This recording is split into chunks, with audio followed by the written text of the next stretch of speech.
Bonjour à tous, nous allons découvrir dans cette nouvelle leçon la notion d'atome. Alors, pour réaliser ce premier travail, il te suffit de visionner la vidéo plusieurs fois, puis de répondre au questionnaire. Alors, au travail. Dans un premier temps, un atome, c'est quoi? Prenons de la matière, par exemple, une chaise, une lampe, nous-mêmes un être humain, ou encore même l'air contenu dans l'atmosphère. Si on zoome sur tout ça, mais alors qu'on zoome vraiment beaucoup, on découvre que la matière est constituée de minuscules petites briques, appelées atomes. Cette notion est apparue pour la première fois il y a 450 ans avant Jésus-Christ. À l'époque, les scientifiques n'existaient pas, on parlait plutôt de philosophes, et c'est Démocrite qui a le premier parlé d'atomes, car il voyait la matière comme une plage de sable, et cette plage serait constituée de petits grains, et ces petits grains pouvaient éventuellement s'accrocher entre eux à l'aide de petits crochets. Platon et Aristote, quant à eux, n'étaient absolument pas d'accord avec la vision de Démocrite et affirmaient que la matière était constituée de 4 éléments: l'air, la terre, le feu et enfin l'air, le tout baignant dans de l'éther. Cette vision des choses est restée longtemps dans les esprits, ce n'est qu'au XVIIe siècle, avec Dalton, que la notion d'atome est remontée à la surface. Il a même créé la première liste d'atomes existant sur Terre. Mais il faudra attendre le XVIIIe siècle, avec le savant Mendeleïev, pour découvrir le fameux tableau périodique des éléments, qui permet de lister l'intégralité des éléments que l'on trouve sur Terre et même dans l'univers. Mais revenons à notre atome. Si l'on zoome, comme tout à l'heure, sur notre fameuse chaise, on va s'apercevoir que on observe donc des petites boules que l'on appelle atomes. Alors atome, qu'est-ce que ça veut dire? Ça signifie que l'on peut diviser. Un atome, comme je vous l'ai dit, ça ressemble un petit peu à une petite boule, un petit peu comme ce qu'on verrait ici sur cette infographie. C'est d'ailleurs souvent, comme ça qu'on va le représenter, en cours. Par exemple, donc ça c'est notre fameux atome, et par exemple, on va représenter cette molécule à l'aide de 3 atomes. Cet atome ici d'oxygène et 2 atomes d'hydrogène. Vous voyez, ils sont représentés sous forme de boule. C'est le modèle qu'on utilisera pour représenter l'atome.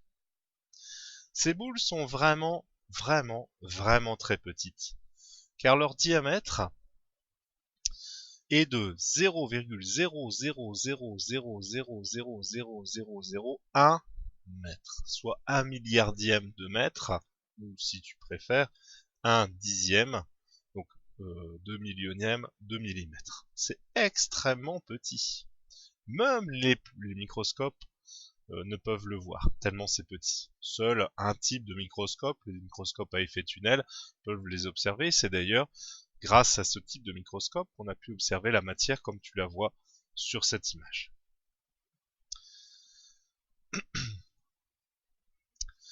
Alors, si je reprends mon atome, c'est au début du XXe siècle que Rutherford, un scientifique, qui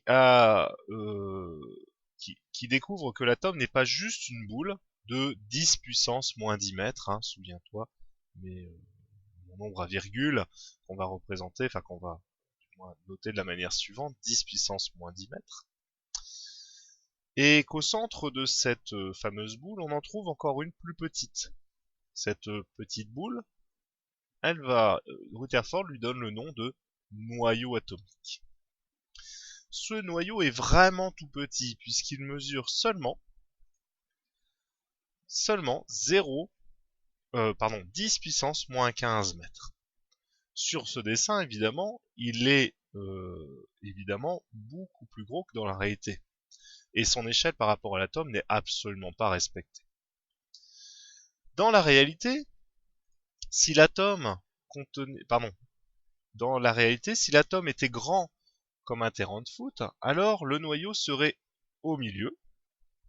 On va dire que ceci représente un atome, mon terrain de foot, et on va dire que le noyau serait au milieu de ce terrain et ne serait pas plus gros, qu'un petit pois, tout simplement. Et c'est vraiment pas très grand. Et dans cet atome, sur ce terrain, évidemment, tout le reste est vide. Il est pratiquement vide, hormis ce fameux noyau. Il ne contient donc pas grand-chose. On dit que la matière possède une structure lacunaire et qu'elle est constituée quasiment de vide. Mais dézoomons un petit peu et revenons à notre atome. On vient de voir que l'atome contenait un noyau. Ce noyau est chargé positivement. Il porte une charge électrique positive. Or, on sait que le noyau est neutre. Donc, c'est qu'il existe autre chose qui compense cette charge et que cette autre chose doit être négative pour pouvoir faire en sorte que l'atome soit neutre. Eh bien, cette autre chose, on l'a appelée électron. Ces électrons portent chacun une charge négative et compensent par leur nombre le nombre de charges positives contenues dans le noyau. On fera un exemple un peu plus tard, tu comprendras à ce moment-là.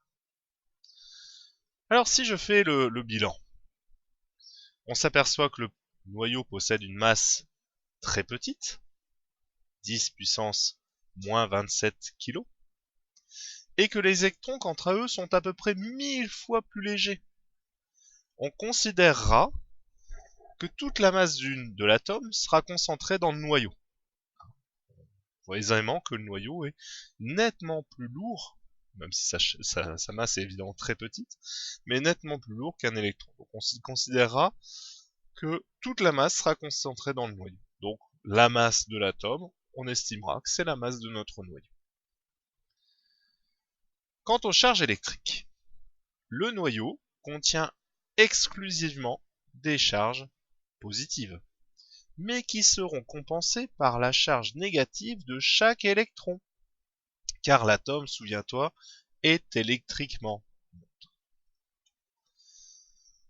Je te l'ai promis, on va réaliser un exemple, et on va prendre par le cas du lithium. Le lithium est un atome, le troisième atome qu'on va pouvoir rencontrer,